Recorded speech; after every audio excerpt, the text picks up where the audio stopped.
नमस्कार, मैं शंभू कुमार सिंह और आप देख रहे हैं नेशनल दस्तक। सोचिए भारत की राजनीति में कितना झूठ और कितना खोखलापन है, और क्या संसद जो है वो इस देश की जनता के साथ मजाक कर रहा है। क्या नेता का अपना हित, अपना स्वार्थ देश समाज से बड़ा हो गया है। महिला आरक्षण बिल पर तमाम पॉलिटिकल पार्टी ने ओबीसी रिजर्वेशन न होने की बात कही, SC ST रिजर्वेशन न होने की बात कही, लेकिन सिर्फ 2 सांसदों ने उसके खिलाफ वोटिंग किया, असदुद्दीन ओवैसी की पार्टी और असदुद्दीन ओवैसी और उनके एक सांसद ने। सवाल है कि आज अगर संसद में शरद यादव होते, लालू यादव होते, मुलायम सिंह यादव तो होते तो क्या होते। क्या एक झूठ और फरेब और तमाम लोगों को ठगने का नया दौर चल पड़ा है, जो अब सब कुछ साफ साफ दिखने लगा है। सोचिए, प्रधानमंत्री नरेंद्र मोदी हो या राहुल गांधी, सिर्फ सिंबोलिज्म की राजनीति हो रही है, कॉन्क्रीट कुछ भी नहीं है। संसद में लोग बोल कुछ रहे हैं, कर कुछ रहे हैं। अगर ये बिल आपको पसंद नहीं था, अगर इसमें ओबीसी का रिजर्वेशन नहीं है, और जो बात राहुल गांधी और सोनिया गांधी ने कहा, तो आपने समर्थन क्यों किया। सवाल आरजेडी से भी, आरजेडी के तो खैर लोकसभा में विधायक ही नहीं, सांसद ही नहीं है। सवाल सपा वालों से भी है कि आप भी कह रहे थे कि इसमें होना चाहिए। बीएसपी के 10 सांसद हैं। तो सोचिए कितना असहाय, मजबूर, लाचार और बेबस हो गया है कम से कम बहुजन लीडरशिप। आज SC ST OBC का कोई ऐसा नेता नहीं है जो डंके की चोट पर कहे कि मैं इस बिल के खिलाफ हूं। आप सोचिए, पिछले 30 सालों से कोशिश हो रही थी महिला आरक्षण बिल की, लेकिन तमाम बहुजन नेता जब तक संसद में रहे, शरद यादव, लालू यादव, रामविलास पासवान, उन्होंने क्या कहा कि हम बिल पास नहीं होने देंगे तब तक जब तक इसमें SC ST OBC महिलाओं का आरक्षण न हो। ये अलग बात है कि अभी जो महिला बिल आया है वो भी 15-20 सालों तक लटकेगा, 10 सालों तक लटकेगा, जिस तरह के लोग संसद में कयास लगा रहे हैं। लेकिन सवाल है कि सोचिए कि बहुजन समाज के आंदोलन पर कितना खोखला बिल है। एक बाबा साहब थे, जब उन्होंने हिंदू कोड बिल लाया और जब वो पास नहीं होने की बात हुई तो उन्होंने रिजाइन कर दिया, और उसी समय ओबीसी के आरक्षण के रास्ते खोल दिए थे। अगर ओबीसी पिछड़ा नहीं है, अभी मैं चित्रा त्रिपाठी का एक डिबेट देख रहा था, वो कह रही थी कि सारी महिलाओं के लिए बिल है। जी बिल्कुल सारी महिलाओं के लिए है। तो फिर SC ST रिजर्वेशन होने के बावजूद आज भी SC ST के लोग उससे आगे नहीं बढ़ चुके हैं। ओबीसी की संख्या घट रही है। क्या लग रहा है आपको? संसद में तमाम एक्ट्रेस को घुमाया जा रहा है, हीरोइनें घूम रही हैं। क्या कोई किसान, कोई फूलन देवी, कोई फुलबतिया देवी आ पाएगी? ये सवाल है। और सवाल ये है कि बहुजन समाज पॉलिटिकल रूप से क्या डेथ हो गया है? क्या उसके नेता किसी पार्टी पर निर्भर हैं? क्या उनका दमखम खत्म हो गया है जो 90 के दशक में था? सवाल यह है कि जब सारी पार्टियां बीजेपी को छोड़कर इस बात का विरोध कर रही थी कि आपको SC ST OBC का रिजर्वेशन देना चाहिए महिला आरक्षण में, तो आपने बिल का विरोध क्यों नहीं किया? आपने वोट कर दिया। तो सोचिए, बहुजन समाज फिलहाल तो इस संसद में सांसद विहीन है। एक घोर चुप्पी है, घनघोर चुप्पी है। और सोचिए किस तरह से धर्म की राजनीति हावी है। लोग अपने संविधान, मुझे याद आ रहा है रामविलास पासवान जी का भाषण। सोचिए क्या दौर था वो। लालू जी, रामविलास पासवान, शरद यादव, ये तमाम लोग थे जिन्होंने संसद में डंके की चोट पर सामाजिक हितों के लिए, संविधान बचाने के लिए और इस देश के शोषित वंचित समाज की लड़ाई लड़ी। लेकिन आज संसद में कोई SC ST OBC का ऐसा नेता नहीं है जो कहे वो करे। 2 नेताओं ने, ओवैसी के 2 सांसदों ने ही अपनी बात पर अडिग रहा और उन्होंने बिल का विरोध किया कि इसमें शेड्यूल कास्ट और OBC रिजर्वेशन नहीं है, इसलिए हम इसका समर्थन नहीं करेंगे। और सोचिए बाकी तमाम दलों ने इसका समर्थन किया। तो कितना खोखला है सब कुछ, कितना फरेब है। वे ठीक वैसे ही हैं जैसे राहुल गांधी की राजनीति है, कभी सब्जी वाले से, कभी ठेला वाले से, कभी रिक्शा वाले से। ठीक उसी तरह का फरेब है जब प्रधानमंत्री पूरा टीवी पर आडंबर रचते हैं। तो ये हो गई है स्थिति। मुझे लगता है बहुजन समाज को अपने सड़कों का नेता भेजना चाहिए, जो सड़कों से निकला हो, जो सोशल जस्टिस की लड़ाई में पका हो। आज फिर से उदयनिधि स्टालिन ने कहा है कि आखिर महामहिम राष्ट्रपति द्रौपदी मुर्मू को संसद क्यों नहीं आने दिया गया। क्या इसलिए कि वो आदिवासी हैं, या किस लिए कि वो आदिवासी विधवा है? क्या आज जयंत चौधरी ने कहा कि इस संसद का जो प्रवेश है वो गणेश चतुर्थी के दिन ही क्यों रखा गया है? क्या संसद में विज्ञान पर बात हो रही है, बहस पर बात हो रही है और पत्रा देखकर प्रवेश किया जाए? तो वो तमाम सवाल हैं।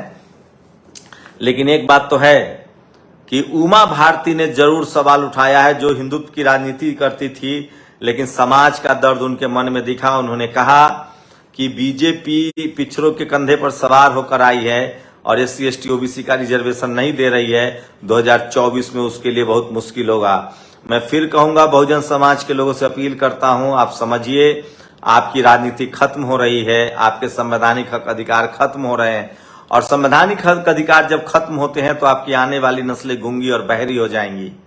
स्कूल कॉलेज में आज भी आपके बच्चों के साथ क्या हो रहा है आप कल्पना नहीं कर सकते हैं।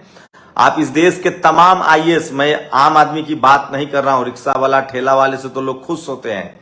अगर आप इस देश में अपना पुश्तैनी मतलब अपना जो जातीय धंधा है, जो जाति आपकी बनाई गई थी जिस धंधे के लिए, अगर वो धंधा आप कर रहे हैं, वो बिजनेस कर रहे हैं, वो काम कर रहे हैं, वो बिजनेस नहीं मजदूरी कर रहे हैं, आप ड्राइवर हैं, टैक्सी वाले हैं, सब्जी बेच रहे हैं, दूध निकाल रहे हैं, मजदूरी कर रहे हैं, सेवा कर रहे हैं, तो बहुत अच्छा है।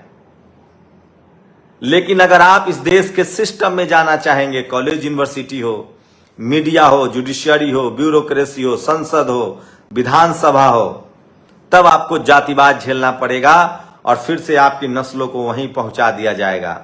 मैं फिर कह रहा हूं, बहुत ही दुखद बात है कि तमाम लगभग 200 साल की जो बहुजन समाज की लड़ाई है, बहुजन आंदोलन की लड़ाई है, फूले, पेरियार, अंबेडकर, कबीर, रविदास, बुद्ध की जो लड़ाई थी, रविदास महाराज की जो लड़ाई थी, कबीर साहब की जो लड़ाई थी, जिसके लिए जगदेव बाबू की शहादत हुई, जिसके लिए पेरियार साहब ने जीवन भर लड़ा और जेल गए और यातनाएं झेली, जिसके लिए रामस्वरूप वर्मा लड़ रहे थे, सोनेलाल पटेल लड़ रहे थे, मान्यवर कांसीराम साहब लड़ रहे थे, जिसके लिए लालू यादव ने जेल खटा, क्या वो सब कुछ खत्म हो गया है? मुझे तो यही लगता है, आप लोग माने या न माने, आज के डेट में संसद में कोई ऐसा नहीं है जो बहुजन समाज के इस आंदोलन को आगे बढ़ाए और बहुजन समाज सबसे बुरे वक्त में और निरीह तरीके से जीने के लिए मजबूर है।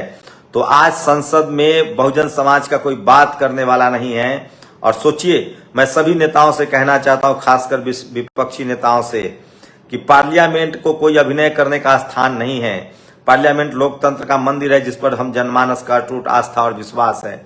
विपक्षी नेताओं ने महिला आरक्षण बिल के मसौदे का विरोध किया और मांग की बिल में OBC SC ST मुस्लिम महिलाओं के लिए आरक्षण का प्रावधान किया जाए, लेकिन वोटिंग के समय विपक्ष ने बिल के पक्ष में वोट कर बिल को पास करने में अहम भूमिका निभाई। केवल असदुद्दीन ओवैसी अपनी बात पर अडिग होकर बिल के विरोध में रहे। तो सोचिए किस तरह के हालात हैं और कितनी लंबी लड़ाई लड़ी गई है। मैं एक कहानी बताता हूं जो क्रांति कुमार ने लिखा है। ब्रिटिश साम्राज्य भारत से जा चुका था, स्वतंत्रता मिल चुकी थी, यानी सत्ता का हस्तांतरण हो चुका था, सत्ता एक हाथ से दूसरे हाथ में जा चुकी थी। नई आजादी के मौसम में सल्टन धोबी अपने पोते के साथ गधा खरीदने पशुओं को मेले में आए। गधा खरीदकर अपने गांव की ओर चल पड़े। रास्ते में भूख लगी तो एक छोटे से ढाबे पर चाय पानी के लिए रुक गए। सल्टन धोबी और पोते ने मिठाई खाई और कांच के गिलास में चाय पी। दुकानदार ने कहा, गधा खरीदो हो तो तुम धोबी हो, कांच का गिलास खुद धोकर ट्रे में रखना होगा। सल्टन धोबी ने पूछा, चाय और मिठाई का कितना हुआ? दुकानदार ने जवाब दिया, 10 पैसे। और 2 कांच गिलास का कितना दाम है? दुकानदार ने कहा, 20 पैसे। सल्टन धोबी ने दुकानदार को 30 पैसे दिए और उसके बाद दोनों कांच के गिलास को जमीन पर फोड़ दिया। पोता अपने दादा का साहस और बुद्धि देखकर बहुत खुश हुआ। पोते ने पूछा, जब दादाजी ऐसी बात है तो हम अपने जाति वाले के ढाबे में क्यों नहीं मिठाई खाने जाते? सल्टन धोबी ने जवाब दिया, श्रमिक जातियां ढाबे या चाय नाश्ते का व्यवसाय में नहीं है। चाय नाश्ते से लेकर कपड़े और हर व्यवसाय में सवर्ण जातियों का वर्चस्व था। अछूतों को ढाबों को बाहर बिठाया जाता था। आज भी कई ग्रामीण इलाकों में SC ST समाज के लिए अलग बर्तन रखा जाता है।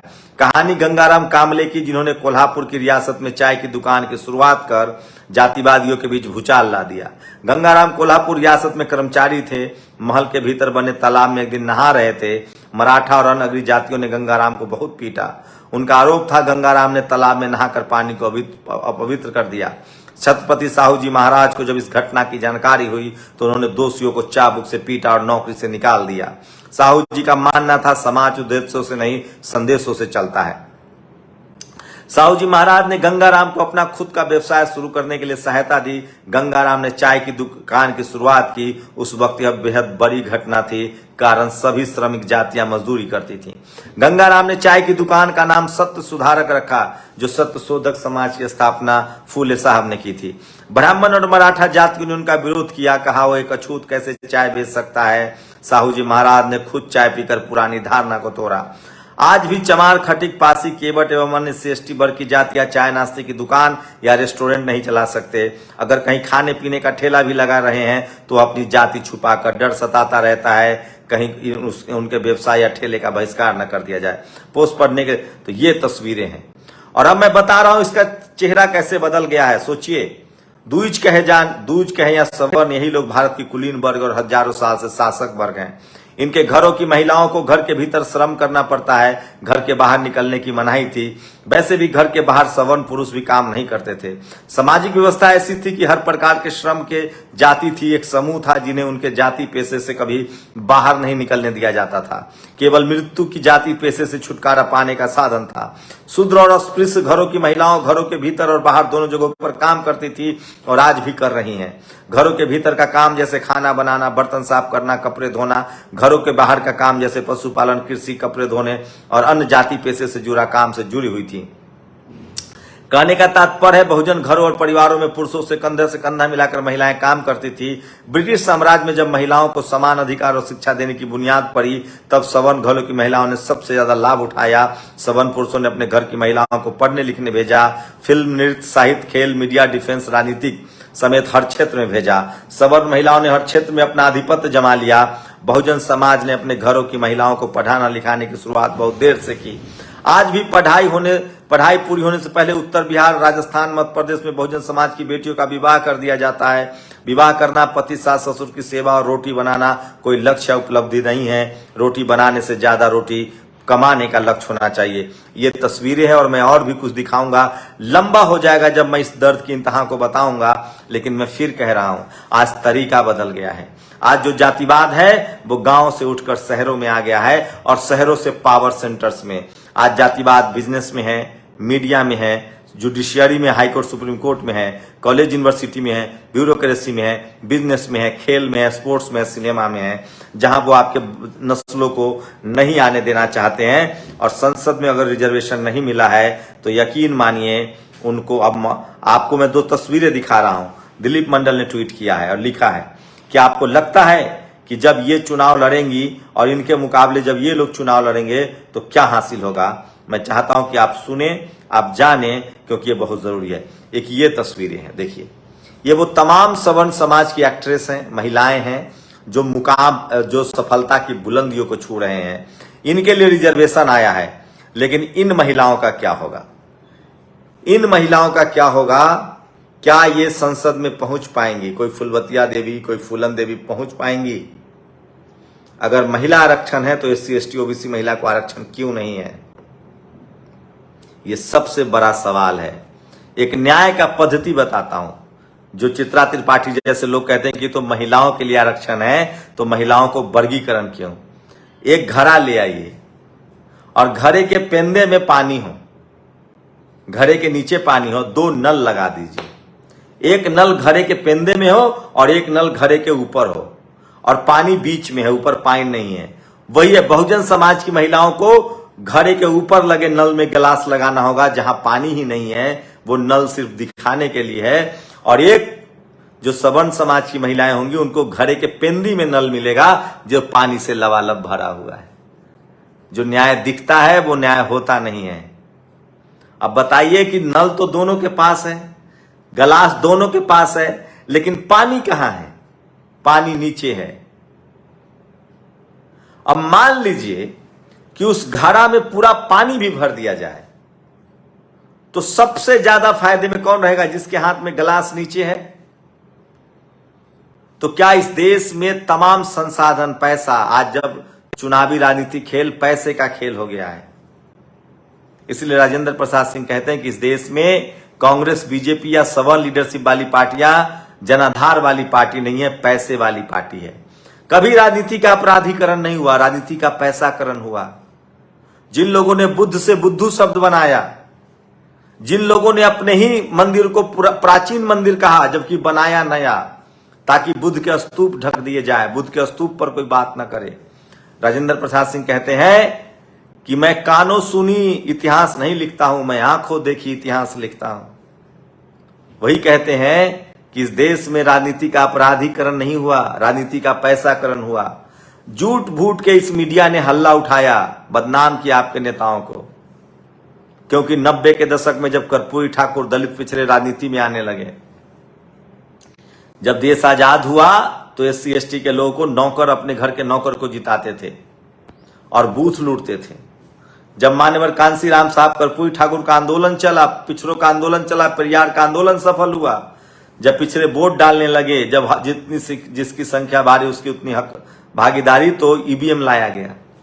एक से एक कॉन्स्पिरेसी होती है। और आज आपके खिलाफ यही कॉन्स्पिरेसी है कि आपको मीडिया में नहीं जाने देंगे, जुडिशियरी में नहीं जाने देंगे, ब्यूरोक्रेसी में नहीं जाने देंगे, कॉलेज यूनिवर्सिटी में नहीं जाने देंगे, बिजनेस में नहीं जाने देंगे, अंगूठा काटा जा रहा है।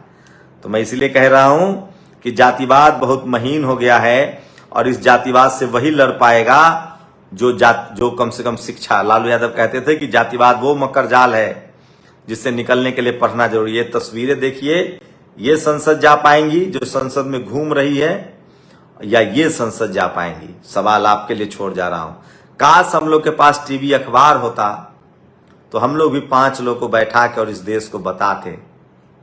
न हमारे पास टीवी है, न अखबार है, न संसाधन है, न ऑफिस है, एक इंटरनेट है और एक मोबाइल है। इसी पर हम आपसे रूबरू होते हैं। जो हमारे हाथ में है, जो फुले पेरियार अंबेडकर बाबा साहब के विचारों का जो कर्जा है उसको उतार रहे हैं। और सोचिए, ये तीनों चेहरे नहीं है संसद में, नहीं तो ये गैर बराबरी का महिला बिल कभी पास नहीं होता। और एक महिला का वीडियो दिखा रहा हूं। सोचिए, ये महिला है, बहुजन समाज की ताकत का अंदाजा लगाइए। जब आप जागरूक रहिएगा तो क्या होगा। ये महिला 2 दिनों तक पेरियार के लिए बहुत ही गंदा बोल रही थी और अब इन्होंने माफी मांगना शुरू कर दिया है। वो गंदा लाइन हम दिखाना नहीं चाहते थे, लेकिन चलिए अब दिखाते हैं आपको जो उन्होंने बोला है।